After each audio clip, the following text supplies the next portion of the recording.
Ta journée ne commence pas quand tu ouvres les yeux. Elle commence quand tu décides de te réveiller avec une intention. Parce que la différence entre une journée perdue et une journée victorieuse tient souvent à ce que tu fais dans la première heure après ton réveil. Aujourd'hui, je vais te montrer comment créer une matinée qui te rend invincible. Pas une routine compliquée, mais une routine qui t'aligne avec toi-même. La première chose à faire le matin quand tu te réveilles, c'est de te focaliser sur une quête profonde. Avant même de penser à ton café, pense à ta mission, à ce pourquoi tu vis. Parce que le fait d'avoir une mission donne un sens à ta vie. C'est comme si tu prenais ta moto ou ta voiture pour aller quelque part. La connaissance de l'endroit où tu vas détermine le chemin que tu vas emprunter. Si tu ne vas nulle part, tu vas rouler dans tous les sens, te perdre et t'épuiser inutilement. Donc au réveil, tu te poses un certain nombre de questions. Pourquoi tu te lèves? Pour qui tu le fais? Sans but, le réveil n'a aucun sens. Tu peux te lever à 5 heures, 6 heures ou 9 heures. Si tu n'as pas de direction, tu restes perdu. Alors chaque matin, rappelle-toi, quelle est ma quête aujourd'hui? Parce qu'un homme sans quête devient un esclave du confort. Le simple fait de te poser la question de savoir quelle est ma quête d'aujourd'hui oriente ta journée et te donne une certaine direction. Deuxièmement, il faut préparer tes matins. Une matinée réussie, ça se passe la veille. Ce n'est pas le matin quand tu te réveilles que tu commences à courir dans tous les sens, à ranger tout à gauche et à droite. Non, tout se passe la veille avant de dormir. Avant de te coucher, range ton espace, prépare tes vêtements, note ce que tu veux accomplir le lendemain. Comme un soldat qui polit son épée avant la bataille. Quand tu te lèves dans l'ordre, ton cerveau comprend le message suivant. Aujourd'hui, on avance. Et tu gagnes déjà la première bataille de la journée, qui est de se lever tôt et avec clarté. Cela t'amène à ne plus te poser la question de savoir ce que tu veux faire le matin. L'organisation de ton espace te donne la clarté et dirige tes actions. Apprends à le faire et je te garantis, tu vas commencer à faire mieux que 90% des gens.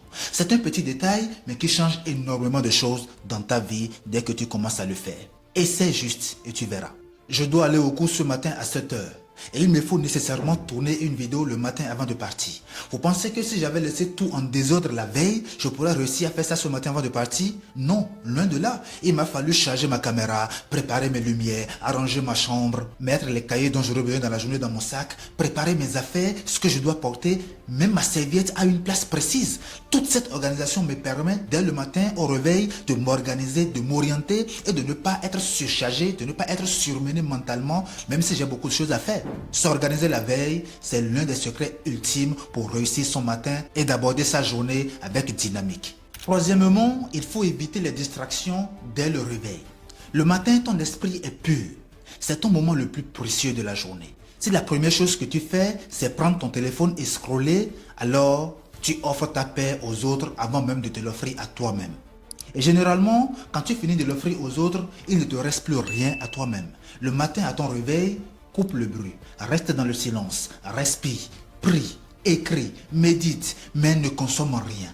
Parce que la première chose que tu nourris chaque matin devient ton maître. C'est le moment de profiter de ce calme d'esprit pour explorer ton subconscient, faire des déclarations positives sur ta vie et te forger un mental de guerrier. Moi, chaque matin, il y a 3 phrases que je me répète. Je suis béni par l'univers. Dieu m'aime et me protège. J'obtiens tout ce que je désire et ma vie est une action de grâce. Croyez-moi, à force de répéter ces 3 phrases, je suis arrivé à une étape de ma vie où je ne crains plus rien parce que je sais que l'Éternel est mon berger. La 4e chose à faire, c'est de cultiver la régularité du réveil. Le secret n'est pas de te lever tôt une fois, non. Le secret, c'est de le faire chaque jour. La régularité crée la confiance parce que ton corps finit par comprendre. Il se lève quoi qu'il arrive. Et cette phrase, mon ami, c'est le début du respect de soi. La première fois que tu te lèves tôt, c'est dur. La 4e fois, ça l'est moins. Mais la 10e fois, crois-moi, c'est automatique. Il suffit juste de savoir te discipliner jusqu'à construire des habitudes fortes et solides.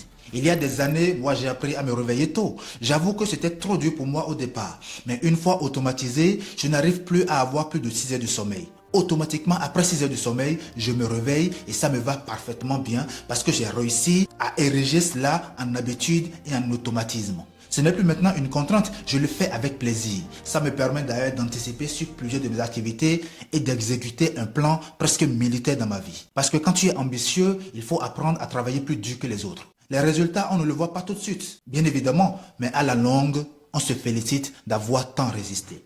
5e, chaque matin, Prends les choses avec facilité. Il ne faut pas que tes activités soient pour toi une contrainte. Non.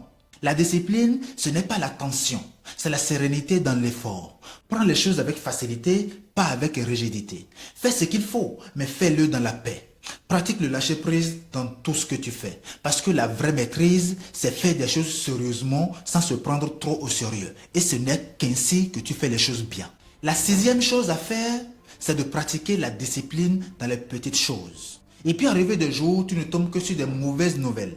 Des situations ou pressions inattendues qui te parviennent. Bien évidemment, tu ne peux pas choisir ce qui t'arrive comme information, mais tu peux décider de la réaction que tu vas avoir face à ces informations, quelle que soit leur nature.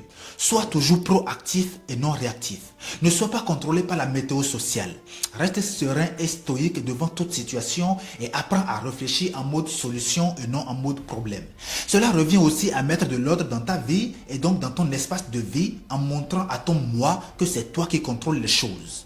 Je connais des gens, ils arrangent leur maison uniquement quand ils ont des invités. En vrai, vous accordez plus de valeur aux autres qu'à vous-même, parce que c'est ce que cela signifie. Même si personne ne vient chez vous, vous devez comprendre que vous méritez un espace sain et propre. Arrangez bien votre lit le matin. Buvez un verre d'eau.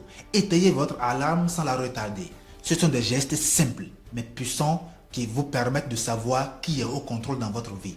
Parce que celui qui se discipline dans les petites choses devient capable de grandes choses. La grandeur, c'est juste une succession de petits gestes maîtrisés jour après jour. L'autre chose capitale à faire, le septième point donc, c'est de méditer sur la mort à chaque réveil. Tu veux te lever avec intensité, pense à la mort. Pas pour avoir peur, loin de là, mais pour te rappeler la valeur du temps. Pour te rappeler que chaque minute peut être la dernière. Chaque matin est une chance que beaucoup n'ont plus. Chaque respiration est un cadeau. Quand tu comprends ça, tu ne peux plus vivre à moitié. N'oublie pas la célèbre formule « Momento mori, momento vivere ». Rappelle-toi que tu vas mourir un jour. Cela t'oblige à vivre pleinement, sans regret. Parce qu'on ne vit qu'une seule fois. Penser à la mort ne va pas vous faire peur ou vous déprimer. Au contraire, cela coordonne vos actes et oriente vos choix. Vous ne vivez plus dans le vide, mais en pensant à votre finalité et à comment marquer votre temps avant de quitter. Parce que le plus important, ce n'est pas le nombre d'années que vous avez passé sur la terre, mais plutôt ce que vous aurez réussi à faire avant la fin. C'est ça qui compte. C'est l'histoire de votre existence qui compte plus que la durée. La huitième chose à faire, c'est de pratiquer la visualisation négative. Le matin, imagine perdre ce que tu as, ton confort, ton corps, tes proches, etc. Ça peut paraître sombre, mais c'est une lumière. Parce que quand tu prends conscience que tout peut disparaître, tu commences enfin à vivre pleinement ce que tu as et à prendre jalousement soin de tes proches. On n'y pense souvent pas jusqu'à ce que le pire arrive et on se met à tout regretter. Vivre pleinement chaque instant, c'est réfléchir aussi à toutes les éventualités. Pas parce que tu souhaites le meilleur, mais parce que tu te conditionnes à rester toi-même, même si la vie décide de te bousculer. Penser à tout cela te fait remplir de bon sens, d'amour pour les tiens et de compassion pour ceux qui en ont besoin. Ainsi, quand la vie va te bousculer, ce sont ces bonnes qualités que tu as en toi qui vont se répandre et non le malheur. N'oublie pas, quand tu as une tasse remplie de café et qu'on te bouscule, ce qui va faire que le café va être renversé, ce n'est pas parce qu'on t'a bousculé, c'est parce que c'est du café qu'il y a dans ta tasse. Si c'était du thé ou de l'eau, c'est du thé ou de l'eau qui aurait été renversé. Sois donc toujours rempli de bonnes choses. Ainsi, quand la vie va te bousculer, peu importe, tu continueras à déborder de bonnes choses et de bonne énergie. La visualisation négative n'est pas une peur, c'est une gratitude lucide. Et donc cela m'amène à aborder le dernier point qui est de pratiquer la gratitude chaque matin. Termine chaque matin ta prière et ta méditation par un mot de gratitude. Pas une liste vide, mais un vrai merci. Un merci d'être là. Un merci d'avoir une chance de progresser. Un merci pour les épreuves qui forgent ton caractère. Un merci pour ton souffle de vie. Un merci pour ta santé. Un merci pour tes activités. Un merci pour les difficultés que tu rencontres aussi. Parce que oui, les épreuves ne sont pas tes ennemis. Elles te forgent et te propulsent vers ta destination. Un chemin avec les hauts et les bas te fait avancer plus vite qu'un chemin plat.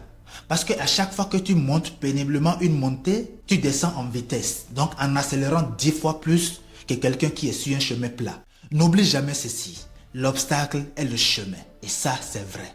Remercie donc Dieu pour tout. La gratitude transforme tout matin en victoire et ta journée en mission. Parce que celui qui commence avec reconnaissance finit toujours avec puissance. Ce sera tout pour cette vidéo. Si tu veux reprendre le contrôle de ta vie, commence par reprendre le contrôle de ta matinée. C'est très important. Donc, abonne-toi à la chaîne, écris en commentaire, je prends le contrôle de mes journées à partir d'aujourd'hui et partage cette vidéo autour de toi, au maximum de personnes possible. Regarde-la encore et encore jusqu'à ancrer ces habitudes dans ton mindset. Parce que c'est ça le but. À la prochaine pour d'autres vidéos. Merci.